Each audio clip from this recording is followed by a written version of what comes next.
Hello everyone, this is Defense Politics Asia, and this is the Kursk Offensive update. Quick update on the Kursk Offensive, and it's not going to be quick. I always say quick update, but it's not going to be quick. So, no, hang on for the ride. Okay, I think it's going to be quick. There's not a lot that have happened. So, a quick update on the situation. So, the Ukrainian forces generally, so this is the strategic picture. Picture, Ukrainian forces is trying to attack in the northern direction. I'm not sure if you can even see this. Okay, I used yellow. They're trying to attack northward, and then they are trying to break through in this area. They have destroyed the bridge over Glushkovo, and I believe they're going to start to launch an attack in the future in this way. They are and the Russian forces continue to hold the line over at Kirinev, the eastern line. They continue to hold the front line at the eastern part. They have started to counterattack over on. Sorry, this is the western part, the western front line. They are starting to counterattack over on the eastern, the southern front. The Ukrainians are trying to break through out of the Sudzha region, but the Russians are blocking them, and pretty much the lines elsewhere is all pretty fixed with the Russian front line. Pretty much most of it is very established right now. It looks, the front line looks really rigid right now for most parts, and so this is the general gist of the strategic situation. Why am I so off center? Yeah, so yeah, this is general gist, and the Ukrainians are also thinking about attacking through Tekino, and so this part of the pincer that is potentially could happen on the Glushkovo, and then they can claim another big chunk of land to claim that they have been successful. So we're gonna go from the as usual from the western front, and then we go to the northern front, and then the eastern front, and then southern front. Sudzha, then southern front, and then we go into the border regions. So stay tuned. So let's go into the eastern front. So we go from the bottom first. Ukrainian forces previously have captured Vinnytsia. However, they now have confirmed to not yet have taken Gordievka. The Russian forces continue to hold their position, with Ukrainian forces trying to attack from the Ukrainian territory towards Gordievka. Didn't work out. Ukrainian forces over at Zuravka was shot by Russian forces. So in this border part of the region, the Russians seems to be still holding the line, which means that it could be a case of the front line looking like this, because I would have expected the Ukrainians to really break to the rear position. The fact that they did not, either the forces attacking a Vinnytsia is a bit small, or they just didn't. they just unable to break through. So this is the southern part of the western front. So on the northern part of the western front, Russian forces somewhat counterattack or attack Ukrainian forces near Kirinevo. Ukrainian forces are still unable to break through. Their entire attempt to attack towards Topino to the north, try to flank Kirinevo, has failed. Ukrainian forces now resort into shelling Kirinevo, and that's all they can do. They try to attack Krymianoe, but it did not work out. There is some rumors about Ukrainian forces attacking Vinnytsia. However, based on the information from the Russian side, they say that this might be fake news. Disinformation published by the Ukrainian side, because they have no way of confirming this thing as real. But of course, we put it as a question mark, because who knows, it might be actually real, and that just that the Ryba right now, they are unable to to verify this information. But the fact that no one on the Russian side have found this information or any kind of information on this, so does put some doubts about it. But whether there's still civilians living in Vinnytsia is another story altogether. So this is the situation over here at the Krynevo region. We move into the northern flank. At the northern flank, the Ukrainian forces is stuck. So previously, the Ukrainian forces tried this very daring raid, tried to flank north around Stefanovka, and they got destroyed entirely over at Stefanovka in the ambush. And with this failure, the Ukrainian forces have no choice. They went back to the previous plan, which is trying to break through the center between Alexievki as well as Anastaveska. And this is interesting, because this retry was now reported in a specific term, by the Russian Defense Ministry. They say that 1 kilometer west of Anastasievka, as well as 1.5 kilometers southeast of Kauchuk, which means that 1.5 kilometers southwest of southeast of Kauchuk is here. This is why in the front line I have drawn it to reflect this change, and then 1 kilometer westward from Anastasievka. West, did I see wrong? Yeah, west of Anastasievka. So which is so with this information, we can now draw the new front line, confirming that the Ukrainian forces have captured the entire forest here as well as the other forest here, and they are trying. So let me close that. So, and they are trying to attack through this gap again, and then try to attack in this area here. The Russian forces might be holding the forest over at Alexeyevka, so they might be holding this area, of course, along this settlement here and Alexeyevka. So very interesting that the Ukrainians are trying again at the first plan, the original plan that failed. They're now trying again. So it looks like this line is now super firm. The Russians have formed a strong line around here. So yeah, I don't think we're going to have much surprise unless the Ukrainians manage to break through. But this is very far from the border. This is almost 30 kilometers, 27 kilometers away from the border. So sending reinforcement, resupplies, equipment to this area here is always a massive risk because they have not even secured the entirety of this area. You see, there is still Russian forces geolocated over at Malaya Lognia. There's so there is no guarantee. The Russians are still fighting Russians over at Rutskoye Porozhnoye. So the entire region here is still not very, very secure. So reinforcement and resupply to the northern front to try to push through is going to be very, very difficult. So so that is the thing right now over this area here. And I just want to note, Kauchuk, you see this settlement of the Kauchuk. This looks like a perfect medieval castle, region. It's like you can build one castle here. It would be like perfect, right? Oh, I just thought this looks so beautiful. Anyway, okay, we move to the central region. At the central region, there is geolocation of a Russian airstrike over on the Ukrainian position at the forest, just off Kalinov. Over at this central part, there is some shelling. It could be attack. I'm not sure. They say losses inflicted on manpower and hardware. It could be shelling over at Alexandria, or it could be an attack because there is Russian forces nearby, so we're not sure, but most likely it's shelling. And Russian forces geolocated in Nikolaivka. What happened to my screen? Okay, so Nikolaivka. This is interesting because what happened is that there is a probably abandoned Ukrainian BMP-1. So the Russian soldier basically drive a car down, civilian car. He go off. He started to pour gasoline and lit it on fire, basically disabling the vehicle or heavily damaging it, which is interesting. Interesting. So over at the Rutskoye Porozhnoye region, the Russian forces continue to hold the line around here with Ukrainians try to attack, but still they can't break through this line. This line has held for some time already. The first attack was on the 9th.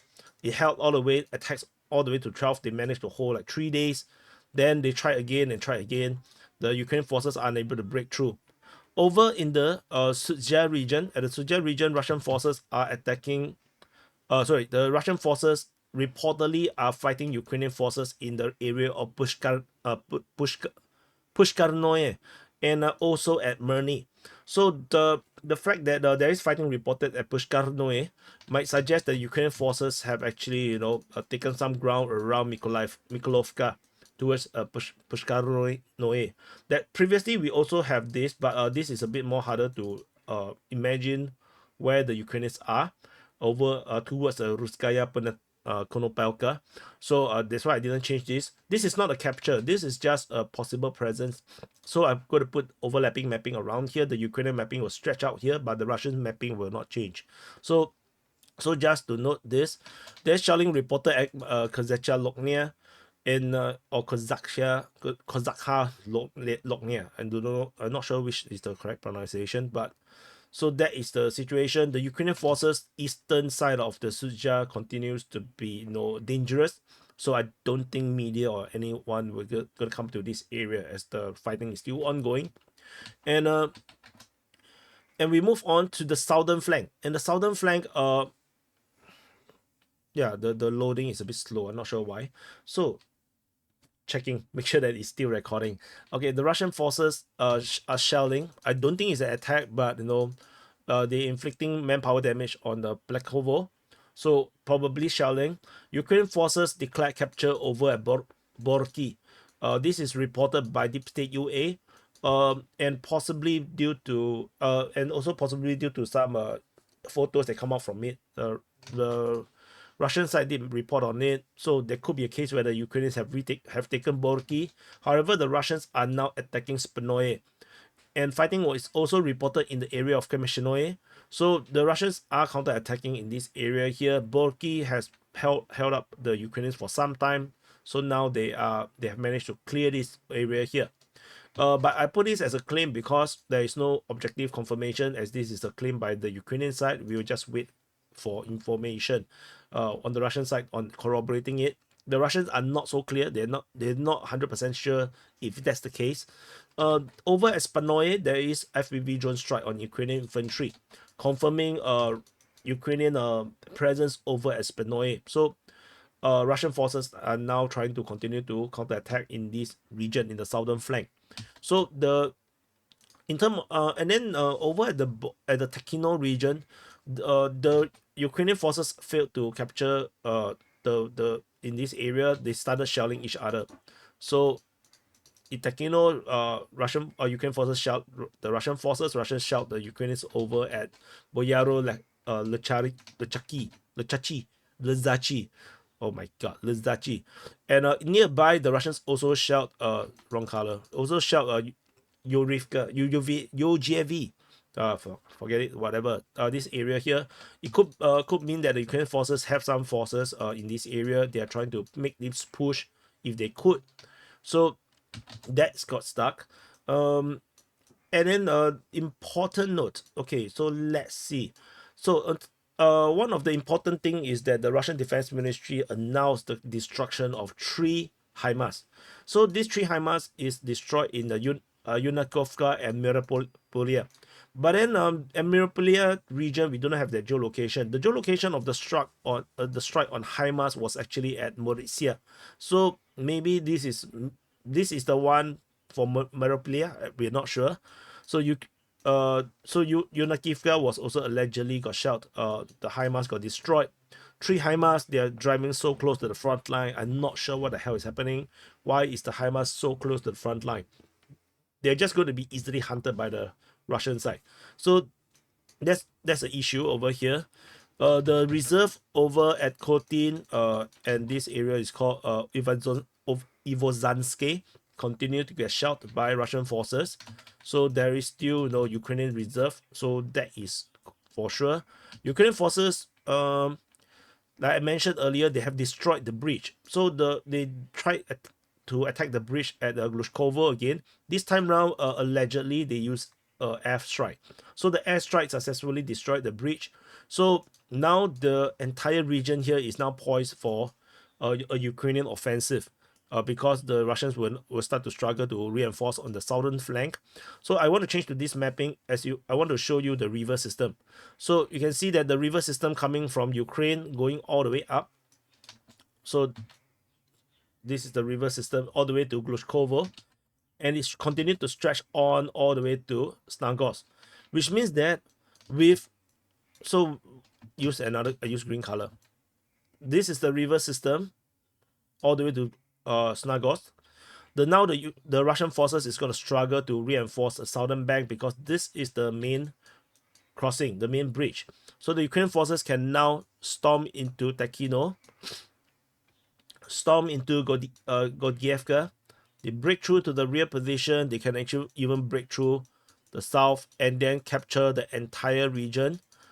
and then claim another massive victory over the Russian forces. And this is poised to happen because the river system here is very big. You have to go through the big bridges, and there's only one big bridge over here in Gorskovo. I don't think there's any more big bridge around here. Let's see. Yeah, there's one small bridge here. So there's still one more bridge over at Kariz. But then this doesn't go much to anywhere. You can see it goes all the way to the border system. This is all mountain. I think hilly or mountain. I think it's just hilly. So this is not a proper bridge for use. The only one is actually through Groshkovo. So this is a problem. And Snagos is now at the front line. Ukrainian forces did try to capture it. We're not sure if it's even captured right now by the still held by the Russians. We're not sure. So this is also why the Ukrainians are so desperate to capture Snagos, which is why they attack it so many times. So now with all this, the Russians are going to struggle to hold this line around here. Given how the Russians tend to behave, there is a possibility that they might withdraw to preserve their forces to fight from a more advantageous defensive position. According to the information from Deep State UA, they say that the Russians did already built a pontoon bridge next to the bridge. So the pontoon bridge is already visible from the satellite system. So this is currently ongoing. The Russians are still trying to hold the line, but you can see the weakness. There's only one crossing, very weak. So this area here, you can see how big it is. Use another color. This entire chunk is almost as big as this area here. It will be a massive victory if the Ukrainians take it. So the Russians are definitely worried. They definitely have to send in more forces. If not, then this is poised to fall to the Ukrainians. But otherwise, this strategic situation here is very positive. But elsewhere, like I said, the Ukrainians are stuck. So, given the warfare, the style of warfare the Ukrainians are now employing, they will be trying to find new vectors of attack to try to break through and to try to keep the Russians guessing and not allowing the war to become a rigid line. So this makes perfect sense. This is probably a good way to operate. So anyway, this is a quick update over at the situation at the Kursk offensive or the Kursk front or Kursk front. So the proper pronunciation is Kursk. So the Kursk. So anyway, this is a Kursk update. Do peruse the root button and subscribe and yeah, and also check out the SIPREP later. Frontline changes report will be 12 hours from now, 8 hours from now. I'll see, and I'll see you guys in the next update.